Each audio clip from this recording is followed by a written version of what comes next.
Bom, pessoal, então vamos falar agora da quantidade de calor sensível, que é a quantidade de calor que está associada à mudança de temperatura. Bom, primeiro, vamos pensar o seguinte. Você tem uma determinada porção de um material, um exemplo, tá?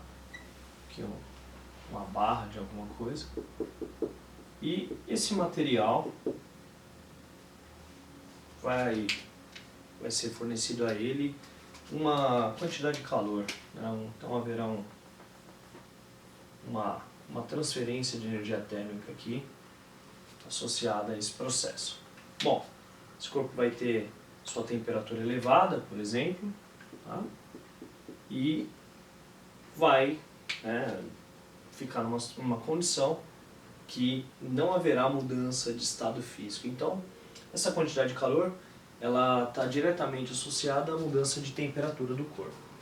Bem, se você considerar que essa quantidade de calor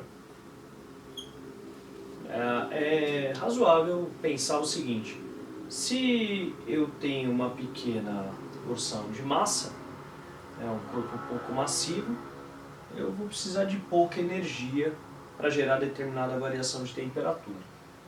Se você aumentar a massa desse corpo, para gerar a mesma variação de temperatura, você vai precisar de uma quantidade de calor maior. Então a gente diz que a quantidade de calor ela depende diretamente da massa do corpo, tá bem? E, consequentemente, tem relação direta com a mudança de temperatura. Agora, se esse corpo é feito de alumínio, ele vai sofrer uma variação de temperatura para essa massa, mas se o corpo fosse feito de plástico, para a mesma massa, ele não tem a mesma variação de temperatura. Quer dizer que existe diferenças básicas entre essas substâncias, entre os materiais que compõem esse corpo. Para representar essa diferença, temos uma variável chamada calor específico sensível. Tá? O que é o calor específico sensível? É a relação que permite que você diferencia aí materiais distintos. Então, o Czinho, que aqui aparece, tá? Vai ser chamado de calor específico sensível. Então, calor específico sensível, quantidade de calor por massa, por variação de temperatura. Está aqui. Essa grandeza é fundamental para você caracterizar o material, caracterizar substâncias, por exemplo. Tá bem? Então, vamos lá? Calor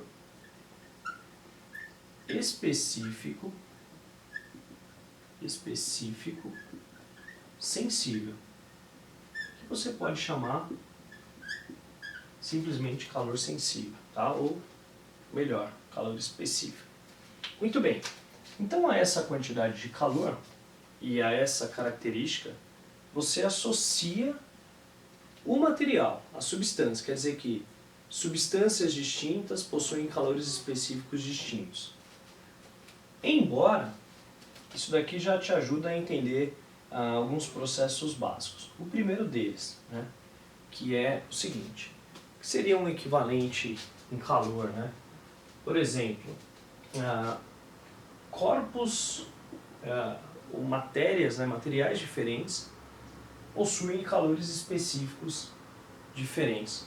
Mas é possível que essa quantidade de calor fornecida a determinado corpo possa gerar em corpos distintos a mesma variação de temperatura. É por isso que quando a gente trata corpos, não se diz calor específico sensível. Então existe uma grandeza, né, que está associada à caracterização do comportamento térmico dos corpos. Então eu vou chamar isso aqui, de capacidade térmica. O que é a tal da capacidade térmica? Capacidade térmica. Capacidade térmica. A capacidade térmica, ela caracteriza os corpos. Tá bem? Então, significa o quê? Que corpos distintos podem ter mesmas capacidades térmicas, mas materiais distintos possuem diferentes calor específico sensível.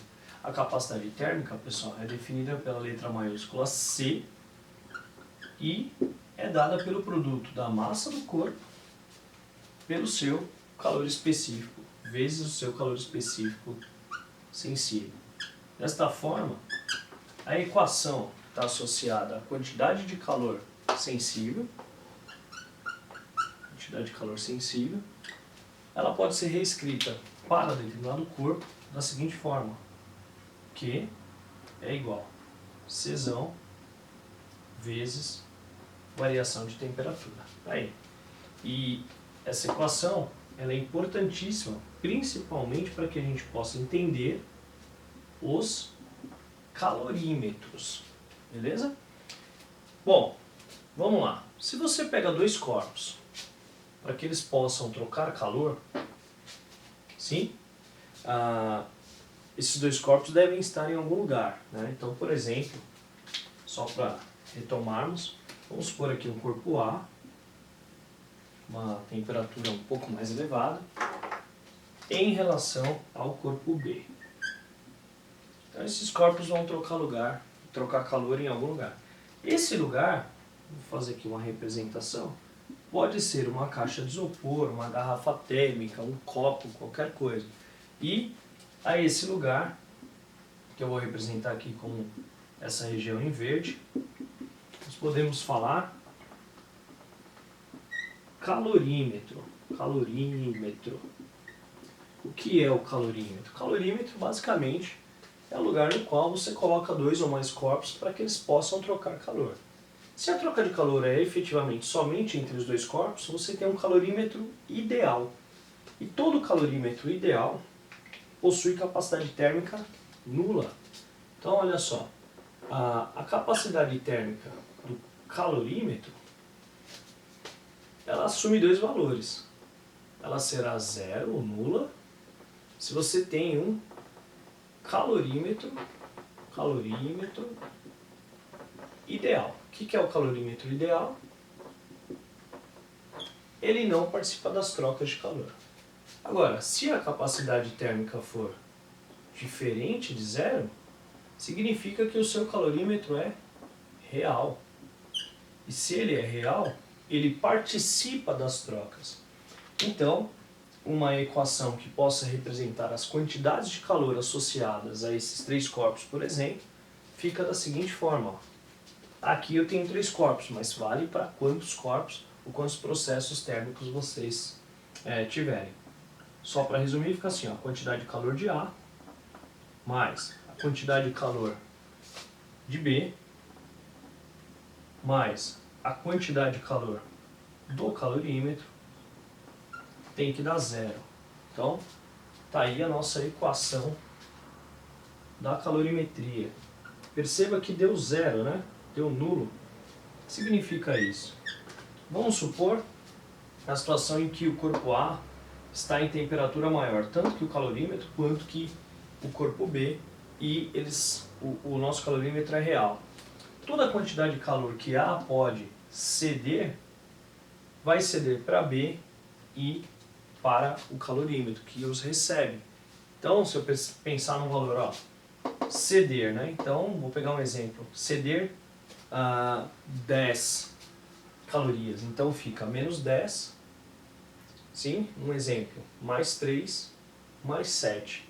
Toda a quantidade de calor cedida por este corpo será absorvida, ou seja, recebida pelos outros, e a equação de calor é nula. Tá bem, pessoal? Pela conservação da quantidade de energia. Tudo bem até aqui? E para finalizar, vamos pensar na unidade de medida. A caloria tem uma relação direta com uma outra unidade de energia, que é o joule. Então, uma caloria ela é equivalente aproximadamente, né, a 4,18 joule. Certo? Se você lembrar da substância pura mais abundante, que é a água, esse valor você tem que saber. Perceba eu tenho para a água, nas condições normais, lá de temperatura e pressão, o calor específico sensível para a água no estado líquido, que eu vou chamar só de Czinho da água, 1 caloria por cada grama grau Celsius. Significa que eu tenho que fornecer a quantidade de calor e energia, quantidade de calor equivalente a 1 caloria para cada 1 grama de água sofrer uma variação de temperatura de 1 grau Celsius. O gelo, pessoal, vou colocar aqui, ó, água no estado sólido, né?